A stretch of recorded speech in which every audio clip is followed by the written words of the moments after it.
and welcome to another edition of Coyote Corner. I'm Alex Heinert, subbing in this week for Jay Elson. On tonight's program, we'll check in with Craig Smith and the USD men's basketball program, as well as give you all the details on Coyote Football's 2015 recruiting class. But we'll start tonight with Amy Williams and the first-place Coyote women, who are looking to extend their lead atop the Summit League standings this weekend. To do so, the Yotes would need to complete season sweeps of Fort Wayne and North Dakota State, with the Mastodons posing the first test on Friday night. The Coyotes would get the defense going early against the Dons. Rachel Contreras here with the steal of Haley Seibert, the finish and the foul at the other end. Not to be outdone, look at this block by Kelly Stewart on Rachel Reinhardt. The Yotes would limit Fort Wayne to just 37% from the field in the first half, and would also get it going on the offensive end as well, where it was all about Lisa Loeffler early and often. The senior would drain jumper after jumper and would finish the first half with 13 points, a perfect 6 for 6 from the field.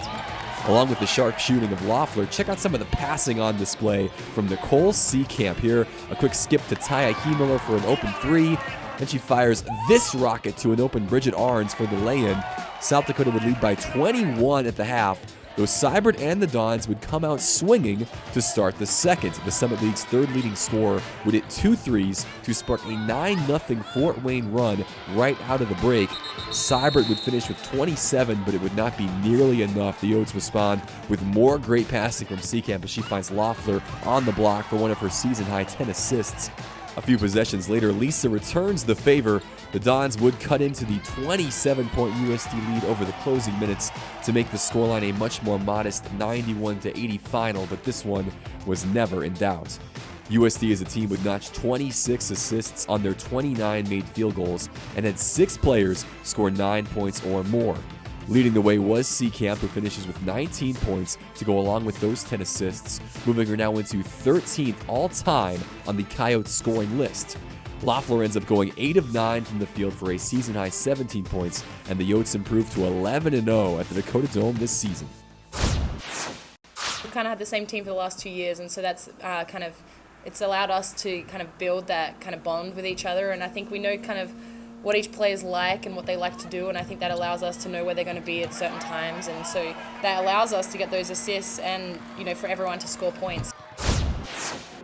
On to Fargo in a rematch of an entertaining 15-point win for the Yotes over NDSU back on January 15th. This one started out much like that contest did, with USD cruising early. Nicole Seekamp here finding Kate Liveringhouse for the easy lay-in. Then it's Rachel Contreras getting to the rim with the spin in the lane for 2, followed by this deep 3 from the wing. She'd have 15 in the first half, and the Yotes would lead by as many as 23 early on. But the Bison, though, would not go quietly. Liz Keena would pitch in with 11 second-half points and 22 total, including this, look what I found, jumper, to trim the lead to just 8. Not surprisingly, Brooke Lamar was a big part of the comeback, as she would explode for 20 points in the second half alone, nailing this triple as the shot clock expires to cut the lead to 3 with 9 minutes to play.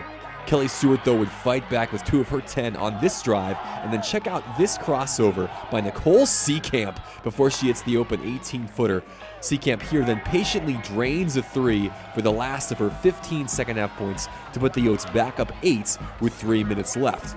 With under 20 seconds, though, and just a 2-point lead, Taylor Thunstad gets a steal on Seekamp, has a shot here for the tie, but the layup does not fall. Heidi Hoff gets the rebound, is fouled right there, hits both free throws, and then picks off the ensuing Bison full-court pass to close out a very nervy 83-79 victory. Seekamp would finish with a team-high 21 points, while Contreras put in 20 in the win, though they both were outscored by NDSU's senior duo of Lamar and Keena in the losing efforts. One injury note, and it's an important one, the Coyotes were without Taya Hiemiller for this contest, as she was forced to sit out with a knee injury. Hiemiller had started the previous 56 games for South Dakota, and there's no timetable yet on her return. When we come back, Amy Williams joins us to talk about the Coyotes' 2 up and down, but ultimately successful performances from this past week. Coyote Corner on Midco Sports Network is presented by Billionauto.com. Welcome back. Well, 2 more wins for Amy Williams and the USD women this week. And as always, Amy joins us now to talk about how things went down. Thanks for being here. I'm glad to be here. Thank you. Let's start with Fort Wayne back on Thursday. You played a great first half of basketball against the Dons. You led by 21 going into the break. You hold them to 36% shooting. You keep Haley Seibert to just 6 points. Really, that seems like all the boxes were checked in that first half. Right. I mean, we had a great first half, and we've been talking as a team here down the stretch about really needing to shore up our defense, and I thought kids really bought into our game plan and did a great job and limited, Haley, a great player, to 6 points in that first half when we were sticking to it, and kind of had a little meltdown there in the second half, but it was certainly flashes of some really good basketball. Yeah, some of the best basketball played by Lisa Loeffler and Nicole Seekamp, two of your seniors really stepping up. And we had just done a piece on Lisa about how she's such a behind-the-scenes star, and she was front and center, 17 points, 8 of 9 shooting, a great night for her. Absolutely, and that's the thing that makes her so special is, she knew exactly where her shots were going to come against that zone defense, and she got in the gym outside of practice and really worked on being able to catch within the flow of the shots she knew she was probably going to get, and she stepped up and really carried us and sparked us in scoring there in the first half. 91-80 victory over Fort Wayne, and as you said, a big matchup against North Dakota State. And again, in that matchup as well, kind of felt like this is going to be another blowout. Great basketball in the first half, up by 23 at one point. And between those two games, it felt like you were playing against some of your best basketball that you've played all season. What were the biggest reasons for those heights that you hit in those two contests? Well, I think, we really came out focused and ready to go in the first half of those ball games, and found ways to execute offensively. I mean, we're doing the little things right to be able to get ourselves the shots that we want to take and then knocking them down. And I think we did a really good job of that again in the first half yesterday. Just didn't come out of the second half quite with that same energy and focus, and then and we knew North Dakota State's a great team, and especially on their home court, and they were going to make a run at us. Yeah, and they did. It was a great second half for them to cut that lead from 16 at halftime all the way into single digits and 2 at one point. Brooke Lamar, a big reason for that, with 20 points in the second half. They forced you into 11 turnovers. Talk about just how the game turned so quickly and became really a tight contest down the stretch. It did, and we knew, we talked at halftime about this is a team that's going to come out and make a run, and they're hungry and they want to get a win on their home court, and they have proven on numerous occasions this year that they can put up a lot of points in a short period of time, and they did that again, and we were turning the basketball over, which was creating a lot of transition easy baskets for them, and it was pretty ugly, but we made the plays we needed to make down the stretch to be able to come out with a win. How big was that to close that game out for this team moving forward? It was really huge. I think it just builds confidence. It helps us understand where we can, where we made mistakes before and how we can recover from that, but that we are able to bounce back, and if you step up and make the plays you need to play down the stretch, that you can come away on top. Yeah, you do come out on top, 83-79 in that one. That's, again, 19 wins on the season, 19-5 this year. Still atop the Summit League standings, and more impressively, again, you do so in that game without one of your best players, in Ty Heemiller, out with a bit of a surprise, inactive from our end. What happened with Ty, and what's the status moving forward? Yeah, I mean, Ty had an injury after our practice Saturday, and I think, it's one of those things where we'd been talking all year about our theme song being "Can You Stand the Rain?" and just knowing that there's going to be storms that would come, and how do we handle that adversity. That's really what was going to define us as a team, and I thought this was the first step in being able to kind of send the right message as far as that's concerned. I mean, it was certainly an adverse situation, and first time in something like 56 or 57 games that Ty hasn't been in the starting lineup for our team, and she's such a special piece and sets the tone for our team. So everybody else had to just contribute just a little bit more to try to make up for her absence, and I was really proud of the way our kids did that. Hopefully she'll be back as the season moves along. You get one game this week, so a chance for her to heal up a little bit. Omaha comes to town on Thursday. First of all, kind of nice just to have one game, a chance to prepare and really focus on this team. That's a Maverick team coming off a big home win for them against Western Illinois last week. Yeah, it feels like it's been forever since we played Omaha. This is the first game of conference play is a long, long time ago. So Brittany Lang has done a good job of really getting that team to play their best basketball down the stretch, and I think they had a lot of really good wins stretched together at the end of last season, and we don't want that to be the case here. Get them back-to-back wins. So we're going to have to find a way to protect our home court and battle it out on Thursday with Omaha. Yeah, something you've done very well this season, going for a perfect 12-0 record coming up on Thursday. Amy, thanks again for joining us. Best of luck next week, and we'll see you in a couple days. Sounds good, Alex. Thanks, Amy. Much like the women, the USD men's hoops team was home and away this past weekend as well. Full highlights of their games against Western and NDSU coming up next. Coyote Corner on Midco Sports Network is presented by Billionauto.com. Welcome back. Well, Craig Smith and the South Dakota men's basketball team started last week on the wrong end of a streak that had seen them lose their last 3 games and 4 of their previous 5. On the positive, though, they'd have a chance to end that streak on their home floor against the last team they had earned a victory against, the Leathernecks of Western Illinois. The Coyotes beat Western 68-58 in Macomb just 2 weeks prior to Thursday's matchup in Vermilion, and Trey Burnett and company made it clear from the outset they planned on repeating that result. Early moments of the first half, here's Burnett with a deep 3 to get things started, followed by this nice find from James Hunter to Burnett for 2 more. This 3 by Casey Kasperbauer would give the Yotes a 14-2 lead, but the Leathernecks would come right back with a run of their own. J.C. Fuller, who had 23 against the Yotes in their first meeting, gets to the rim here, and then it's all Summit Leaguer Garrett Covington finding space from deep. Western would score 10 unanswered and eventually take the lead with 6 minutes left in the first, but South Dakota would edge back in front before the interval. DJ Davis with the hustle, the spin, and the finish. Yotes only up 35-34 though at the break, but they would extend that lead emphatically to open the second. Burnett had it going all night and would finish with 19 points, adding 2 more on this take. Then he pitches in on the defensive end. The SWAT starts the break with Tyler Larson pushing it to Brandon Voss for the lay-in. Yotes would put together their second 14-2 run of the game at the start of the half, and they would never really look back, completing the season sweep of Western Illinois 75-61. Burnett, Boss, and Larson accounted for 53 points, nearly 3/4 of the Yotes scoring output, with all of Larson's 16 coming in the second half. The Coyotes as a team shot 49% from the field, their best showing in that category in their last 10 games. We knew we had to come out with a lot of energy, but we also knew they were going to counter it and come back with a run, because this game was a game of runs. So we just knew that they made their run and it was time to make another one for us. It's nice to have some momentum going into Saturday's game. We know that'll be a tough one with the environment they got going there, and I don't know what the streak is, but it's something ridiculous. So it was good to get this one tonight for sure.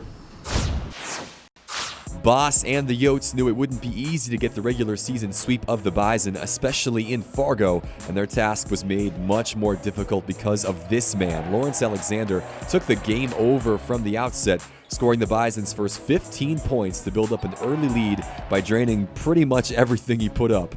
South Dakota would hang with NDSU early, though. James Hunter here muscling it in on the low block for 2, but the Bison would quickly distance themselves and take a 15-point lead going to the half. Trey Burnett would start the Yotes off in the second with 2 of his team-high 10, but it was really all Bison on this night. The hosts shot 50% from the field in both halves, with Carlin Dupree, Lawrence Alexander, and Paul Miller going a combined 13 of 17 from distance. Everything was clicking for the Bison, while nothing really went right for the Coyotes. They fall at Shields Arena 71-47. Alexander finishes 11 of 14 from the field to tie a career high of 31 points. Miller and Dupree go for double figures as well. The Bison out-rebound the Yotes 37-21 and hold South Dakota to their lowest point total of the season. So how do the Coyote men bounce back from this? We'll find out from head coach Craig Smith coming up after the break. Coyote Corner on Midco Sports Network is presented by Billionauto.com. Fresh off a rare Summit League home and away weekend, it's Craig Smith, head men's basketball coach of USD, joining us this morning. Craig, first half of that started pretty well. A great game against Western Illinois. You jump out early on that Leatherneck team that you'd beaten earlier this season, up 14-2 right off the bat. What was the key to that good start in that contest? I think our guys were pretty locked in, and the weekend before was not a fun weekend. And we had 3 really good days of practice, and we jumped out to a good start. And, we always talk about you want to play from in front, and we were able to do that to start the Western Illinois game. You were up on them obviously early. They come right back though and make it a pretty tight first half, only leading by 1 at the half. What was the message to the guys at the break? Well, we got out to a great start. Like we said, Trey Burnett really sparked us early, and then we kind of stumbled into halftime. And we just challenged the guys at halftime because we'd gone through some rough stretches. You just don't know where they're at mentally. And came out strong to start the second half, I believe, going on another 14-2 run. And really never looked back from there. Yeah, it was a kind of a comprehensive win in the end, 75-61 the final, and really led by, and you mentioned it, Burnett, Boss, Larson, all three of those guys stepped up 16 points, the minimum for those three. How big for those guys to get things rolling here at this point in the season? We had great balance, 19, 18, and 16. It was huge. I mean, Trey Burnett's been a guy who's been up and down. He has a huge game against Creighton, and then there's nowhere to be found another game. And we just had he and I had a couple heart-to-heart conversations through the week, and he's really responded well since then. Brandon, I thought, has played really well against Oral Roberts, and then that game, just steady Eddie, hasn't missed a whole lot of shots. And then Tyler, had kind of a breakout game. So we need those guys to score for us to be good. Yeah, you can see some of that relief in the postgame. Like those guys all were in the postgame press conference, all had big smiles on their faces. I'm guessing the mood was lifted a bit, as you mentioned, after a tough weekend the week before. It's that time of year where it's the dog days, and you can see the end, and you just got to keep concentrating on getting better. And it's a long, long year. And then you kind of get beat down, losing 3 in a row, so you can maybe lose your confidence a little bit. But it was a good win for us going into the North Dakota State game on Saturday. Yeah, looking to get the season sweep of NDSU just like you had done with Western. This one didn't quite go the way you wanted. And it was really from the start, almost the reverse of Western. Yeah. They came out hot, and Lawrence Alexander, a big reason for that. Scored the first 15 points. I mean, Alexander's a tremendous player, and he's a Big Ten player. I mean, coming from Nebraska, I know they'd love to have him right now. But as of today, I would say he's clearly the MVP of the league. And when you have a playmaking point guard like that can really do it all, he shoots the three, he's got a great pull-up game, gets to the rim, gets fouled. He's a guy you can go to late in the clock and he's going to make a great play. And, he certainly did it against us, having 31 points and missing 3 shots on the night. Yeah, a really impressive performance by him. And really everybody, you mentioned before we started, it seemed like everybody was hitting. It wasn't that the defense was poor. They were just making tough shots time and time again. Yeah, and that's the problem. I felt like we let them get going early with some uncontested looks. And then you get a comfort zone going. They build a little lead. And, we were only down 8 with about 4 to play in the first half. And it was a miracle we were only down that much. And then we made some defensive blunders where we go for a steal, miss it. Now they drive it, draw and kick. Boom, they make a 3. And we help when we shouldn't be helping off of Alexander. They draw and kick. He makes a 3. And then it kind of all culminated on the last shot. We were supposed to foul. We had fouls to give. We don't foul. And they miss a 3 and then get 3 tip-ins or 3 offensive rebound tip-ins at the buzzer, and they make the one at the buzzer to go down 15. And it just kind of snowballed from there. 71-47, the final. A tough way to start a 3-game road trip for you, but you don't have a ton of time to dwell. You get to the trip south, Omaha and Oral Roberts coming up. We'll start with Omaha. That's a team that got you here back at the start of the conference season. Yeah, that was a punch to the stomach, that one. Omaha's a very talented team. They can really put points up in a hurry. We controlled that game. We were up 12 at halftime and really controlled it. We were up 11 with like 11 to play. And then C.J. Carter just went crazy on us. I think he scored like 12 straight on his own.